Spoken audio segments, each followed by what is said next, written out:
Feliz por você estar aqui comigo na loja do Concurseiro. Estamos aqui no canal do YouTube para lhe dar uma importante dica.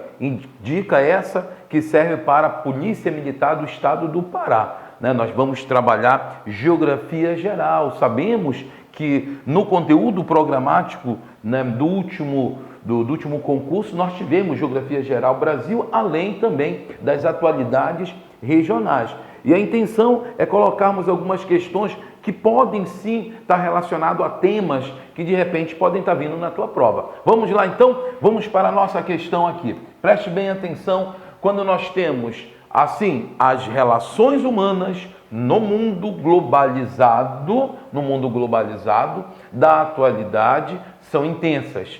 A partir delas, observa-se uma forte influência do fator cultural, com um dos aspectos que explicam a diferenciação entre os diversos espaços geográficos no contexto mundial. Nesse sentido, é correto afirmar que, preste bem atenção, que a nossa questão ela está se referindo ao processo de globalização. Quando nós pensamos em globalização, você precisa entender a globalização como uma etapa do capitalismo de forma multidimensional. Eu olho a globalização no estágio atual do capitalismo, olhando por que aspectos? Eu penso numa globalização econômica, através dos blocos econômicos, numa globalização financeira, através do circuito financeiro virtual com as bolsas de valores. Podemos pensar numa globalização produtiva, quando as multi ou transnacionais espalham-se por várias partes do mundo para implementarem suas plantas industriais em países que oferecem as vantagens locacionais, como mão de obra barata, incentivos fiscais, isenções de impostos. Temos que entender isso. Além também, importante lembrar que temos uma globalização cultural. Aquilo que Ottaviani fala muito sobre a ideia de uma ocidentalização da cultura. Estilo, tentar se criar um estilo padronizado, estandartizado da forma de vestir, da forma de alimentar todo mundo naquele grande caixa de fósforo que é um shopping center, buscando essa ideia de um padrão aí de consumo que é muito importante para o capitalismo. Então eu olho sempre a globalização de uma maneira multidimensional, analisando em vários aspectos, não apenas o aspecto econômico. E a questão, ela pede justamente um link da globalização em seu aspecto muito mais no próprio sentido do cultural. A globalização na sua influência cultural. Isso você tem então que ficar bem esperto. Vamos lá então. Nesse sentido é correto afirmar: a expansão do modo de vida ocidental ocidentalizou culturalmente alguns países asiáticos, a exemplo da China, que nos dias atuais tem marcas tradicionalmente ocidentais, como a intensa prática de cultos evangélicos, antes praticados apenas por populações ocidentais, Temos vários erros aqui dentro da letra A, antes praticado apenas por cultos evangélicos por populações ocidentais. Isso não é verdade, Percebemos já assim laços do cristianismo para o Oriente, então não tem essa relação, está errado aqui na letra A. Na letra B, apesar de muitos movimentos demográficos que ocorrem em direção a regiões e lugares no contexto mundial, a cultura ocidental se constitui ao longo da história em uma cultura isolada, com total ausência de contribuição de povos orientais. Posso dizer que a cultura ocidental, ao longo da sua jornada, ao longo do seu percurso, ela tem essa ideia aqui, de ser uma cultura isolada, de estar nessa situação aqui deste isolamento? Claro que não. Totalmente errado, não podemos acertar isso aqui. As duas letras não são aceitas. Vamos então, ou é a letra C ou a letra D, que fala assim: assim como a Honda ou a rede de fábricas de carros da GM, os filmes produzidos nos Estados Unidos divulgam pelo espaço mundial os ícones do modo de viver do espaço capitalista. com intensas mensagens de incentivo ao consumismo. Tá legal essa aqui. Segura a letra C. Olha como nós temos a letra D. A expansão do islamismo ou maometismo em direção à porção setentrional da África, Sudeste Asiático, Europa Meridional e parte do Oriente Médio provocou islamização de muitos povos não árabes, como egípcios, turcos, judeus, entre outros. Qual você marcaria? O que realmente representa a ideia dessa globalização cultural, a ideia da McDonaldização do consumo, da padronização do shopping center como grande templo da globalização, como já dizia Milton Santos. É claro que isso aqui está muito mais relacionado, letra correta é a letra C de casa. Quando ele vem mostrar que nós temos uma tendência de islamismo, né? Islamização, principalmente aqui, para judeus, fica meio complicado. Outros erros, também um outro erro grave que nós temos, sabemos que a parte da África que tem uma grande influência do islamismo vai ser muito mais a situação da África do Norte, né? E não propriamente a ideia, né? Vai estar muito mais na área da África do Norte com os países do Oriente Médio. Fica uma situação meio complicada, literalmente, quando você olha para o discurso aqui com relação aos judeus. Tá tranquilo? Não dá essa situação aqui. Letra certa é a letra C de casa. Muito bem. Quero lhe dar agora um recado importante. Olha só, nós estamos com um projeto, um mega projeto, um projetaço, eu tenho sempre falado, que é a Operação Ataque Coordenado. Operação Ataque Coordenado é um diferencial na sua preparação para o concurso da Polícia Militar do Estado do Pará. Ataque coordenado por quê, Helder? Porque essa maravilhosa equipe de professores acaba criando estratégias muito legais para você gabaritar a prova da PM. Né? Isso aí é com certeza um diferencial. Colocamos temas muito relevantes, temas que podem com certeza aparecer na tua prova e vamos então ao longo desse projeto resolvendo aqui os exercícios, aulas ao vivo, estratégias de estudo, além de um simulado. Por isso que ele é um pacotaço legal para você que está nessa preparação. Se você adquirir este produto da loja do concurseiro até o dia 20/7, até agora, julho, né? 20 de julho, você ainda adquire através do preço promocional, que é apenas R$150. R$150. É algo muito bacana para dar uma turbinada no verão amazônico, né? Nesse período de verão amazônico. Exercícios, aulas ao vivo, estratégias de estudo. Você vai acessar www.lojadoconcurseiro.com.br, vai lá e acessa o código promocional ATAQUE. E ATAQUE realmente bonito. Faça bonito, porque você vai passar. E esse aqui é um produto diferencial nosso da loja do concurseiro. Helder, eu quero além. Beleza. Vamos para o pacote então completo. Você vai por apenas R$275. Você vai ter 3 simulados, o material todo apostilado em PDF, além de aulas, né, de teoria, juntamente com exercícios. Bônus? Tem bônus, sim, claro. 320 questões para revisar. 320 questões. Tranquilo?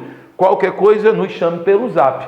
984224238. Nosso pacote mais completão por R$275. Pré-edital 3, baseado no quê? No último concurso que foi realizado por quem? Pela FADESP, que são justamente as questões da FADESP que nós trouxemos aqui para falarmos dessa conversa geografia geral. E também na geografia geral aparecem questões ambientais. É muito interessante que questões ambientais, tanto na geografia do Brasil como na geografia geral, acabou sendo cobrado no edital no último concurso. E é claro que quando eu penso hoje na crise ambiental que nós estamos vivendo, marcado por desmatamentos, queimadas, poluição hídrica, poluição sonora, poluição atmosférica, chuvas ácidas, ilhas de calor. Todos esses problemas que nós estamos vivendo hoje, eles precisam,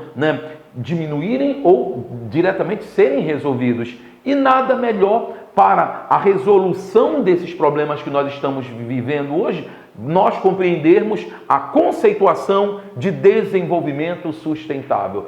Muito importante compreendermos a lógica do desenvolvimento sustentável, que é uma lógica que vai passar por uma economia solidária, uma economia verde, que vai passar por uma maior conscientização da população sobre o uso dos recursos naturais, conscientização sobre o consumo, que é algo muito aberto na globalização, vai trazer também, além disso, propostas em que nós vamos utilizar os recursos naturais, não apenas pensando nas populações atuais, mas também nas futuras gerações. Perfeito? Vamos lá. Em relação ao termo desenvolvimento sustentável, é correto afirmar: é um processo de mudança no qual o uso dos recursos, a direção dos investimentos, a orientação do desenvolvimento tecnológico e a ação institucional devem aumentar o potencial de atendimento às necessidades humanas, tanto de hoje quanto do amanhã. Certo ou errado? Claro que está certo, o marcador na tela já vai aparecer aí. Eu trouxe aqui, a questão já trouxe tudo que tem que ficar na sua cabeça sobre o desenvolvimento sustentável. Eu tenho que pensar em um processo de mudança, numa nova economia. Tenho que pensar em uma nova sociedade, desenvolvendo a educação ambiental. Temos que pensar que é sim necessário impor um limite sobre o crescimento industrial. É necessário também entendermos que a utilização de uma maneira racional dos recursos naturais vai fazer com que as futuras gerações possam usufruir de uma maneira legal aquilo que nossa geração está vivendo. É um conceito que não é tão simples assim, É um conceito de desenvolvimento sustentável. Ele está na interseção entre economia, sociedade e ecologia. Ele está nessa grande interseção. Então é por isso que ele tem que ser pensado de uma maneira multidimensional. Penso na economia, penso em relações sociais, penso em relações com os diferentes biomas que existem no planeta Terra. Tranquilo? Letra certa, letra A. Por que não pode ser a letra B? Os planos de desenvolvimento devem dar muito ênfase aos aspectos socioeconômicos, dando pouca importância às condições ambientais. Claro que não. Nós temos que fazer um casamento. Temos que casar aspectos sociais, aspectos econômicos, com também as condições ambientais, com os aspectos ambientais. Nada de dar pouca importância às condições ambientais. Isso está totalmente errado. Veja comigo na letra C. A utilização dos recursos naturais deve ser feita de forma adequada, compatibilizando o desenvolvimento econômico com conservação do meio ambiente, sem levar em conta a sustentabilidade social. Não existe isso. Levando em consideração a sustentabilidade social, sim. Principalmente quando nós olhamos para a Amazônia e estamos vendo índices alarmantes de desmatamentos, queimadas, desde quando o atual governo assume, é muito importante entender que nós temos diferentes povos com diferentes características. Temos que pensar no estilo de vida, no modo de vida das populações ribeirinhas, castanheiros, seringueiros, quilombolas, as várias etnias indígenas que sofrem muito com o avanço dessa forte agressão que a Amazônia vem sofrendo por conta da pecuária, por conta do agronegócio, por conta da mineração. É necessário repensarmos que modelo de desenvolvimento é esse que está sendo implantado aqui. Temos que repensar isso. Na letra D, o conceito de desenvolvimento sustentável apresenta exclusivamente 2 pontos básicos: considerar o equilíbrio ecológico na utilização dos recursos naturais e garantir maior percepção dos resultados sociais decorrentes. Colocar que apresenta exclusivamente 2 conceitos fica bem difícil, né? Não, são outros conceitos: meio ambiente, economia, sociedade, conservação, preservação, a ideia também pautada em utilizar de uma maneira racional, é um conceito também extremamente multidimensional. O olhar do desenvolvimento sustentável, ele é um olhar holístico, um olhar no qual diferentes saberes, né, podem sim contribuir para se viver numa relação bacana com a natureza. Perfeito? Muito bem. Por isso, então, que ficamos na segunda questão com a letra A. Na terceira questão, nós temos aqui, assim, a expansão geográfica do capitalismo, que ocorreu nos anos 90, aqui no final do século XX, após a queda do Muro de Berlim. Você sabe que a queda do Muro de Berlim foi em 1989, provocou significativas repercussões na organização do espaço geográfico mundial.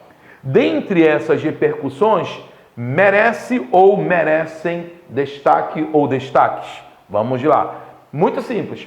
É uma questão que ela está pedindo para você se contextualizar. Quando vem bem aqui, ocorre nos anos 90 do século XX, falando sobre a queda do Muro de Berlim, então nós estamos falando de uma transição. Qual é a transição? É o fim da bipolarização, o fim da Guerra Fria, né? O fim da velha ordem mundial, que vai de 1945 até 89, 91. 89, emblemático, queda do Muro de Berlim. 91, 21 de dezembro de 91, nós temos o fim da União Soviética.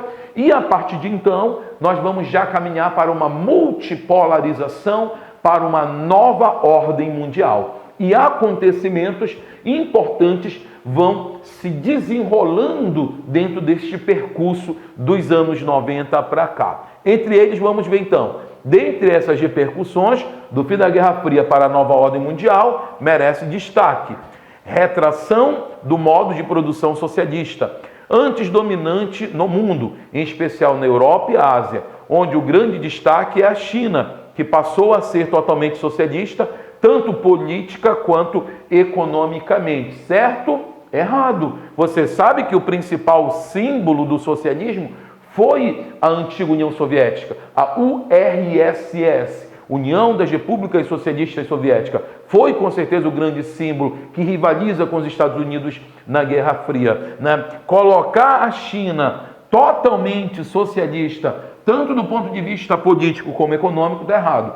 Político, sim. Político, nós temos a manutenção do Partido Comunista Soviético, mas economicamente não. A China, ela tem um sistema meio que híbrido. Híbrido porque, do ponto de vista político, características de um socialismo em virtude do monopartidarismo, mas economicamente mais marcada por uma economia de mercado, principalmente dentro das cidades do litoral chinês, Pequim, Xangai, Macau, Cantão, Porto de Cantão, onde nós temos ali uma abertura da economia chinesa para o capital estrangeiro, onde estão as chamadas Zs. Então, sistema híbrido, não dá a letra A. Na letra B, significativo fragmentação política na Europa, principalmente na porção oriental, onde alguns países, a exemplo da Iugoslávia, sofreram divisões territoriais, dando origem a novos estados-nações, como é o caso da Sérvia, Bósnia, Herzegovina, Montenegro, entre outros. Que tal? Gostou dessa aí? Claro que sim, né? O fim da Guerra Fria vai provocar uma reestruturação no leste europeu, na Europa Oriental. Vai sucumbir à União Soviética na formação de novos países, como você muito bem sabe, a Rússia sendo a principal herdeira da União Soviética, mas também a Iugoslávia vai viver o seu momento de fragmentação. E esta fragmentação gera a formação de países como Sérvia, Bósnia, Montenegro e assim sucessivamente. com certeza absoluta é a letra B de bola. Vamos ver aqui então C e D? Olhe comigo. Relevantes mudanças políticas nos países que são remanescentes do mundo socialista, como é o caso de Cuba e Coreia do Norte, que passaram a ser economicamente capitalista, né? Cuba e Coreia do Norte já adaptadas plenamente ao capitalismo, não pode estar totalmente errado o termo. Expansão geográfica das multinacionais, antes restritas a países considerados ricos, como a Alemanha, Estados Unidos e Japão. Atualmente, essas empresas estão espalhadas territorialmente, embora a maior concentração ainda seja na Europa. Expansão geográfica das multinacionais, antes restrita a países considerados ricos, né? Não, antes mesmo dos anos 90, nós já temos um número significativo de multinacionais. Olha o caso do Brasil no governo de Juscelino Kubitschek, abrindo a economia brasileira para a entrada da Ford, GM. Então, antes mesmo dos anos 90, você já percebe essas multinacionais se espalhando. Está totalmente errado o termo aqui de que antes restrita somente aos países ricos. Perfeito? O que eu faço agora? Confirmo. Ficamos na terceira questão com a letra B de bola e agora eu quero lhe agradecer. Muito obrigado por você estar aqui comigo na loja do concurseiro. Temos o nosso Zap, entre em contato conosco e adquira mais informações e com certeza adquira seu produto. Um grande abraço e até a próxima.